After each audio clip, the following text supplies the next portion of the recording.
নমস্কার। কবি চন্দননাথের কবিতা অপরাজিতা।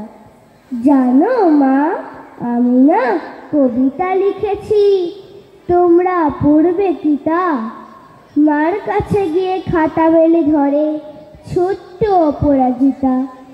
রাগী চোখ মেলে মাতাকে বলেন, মাথা কি খারাপ হলো? সাইড পাশ সব না লিখে বরং অঙ্কের খাতা হলো।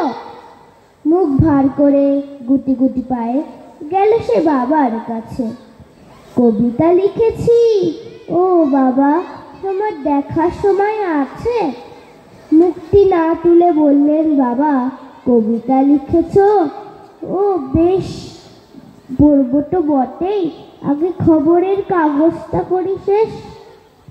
অগত্যা গেল দিদিটির কাছে, ডাকলো, দিদি আয় দেখ না কেমন ছবিটা এঁকেছি ছোট্ট এই কবিতায়।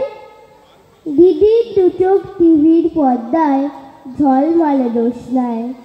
বলল, কবিতা তুই লিখেছিস? কবিতা না, ওটা ছাই। অপরাজিতা চোখ ছলো ছলো, বুকে কান্নার ঢেউ। তার লেখা এই প্রথম কবিতা দেখলো না পড়ে কেউ। একা ঘরে বসে সামনে তাকালো মালাতে সাজানো ছবি। স্নিগ্ধ দু চোখে রয়েছেন যে সহজ পাঠের কবি। কবিতার খাতা মেলে সে ধরল, ঠোঁট দুটো থরো থরো।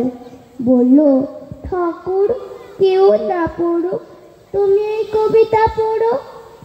কি জানি কি করে কি যে হয়ে গেল একতার সাথে সাথে।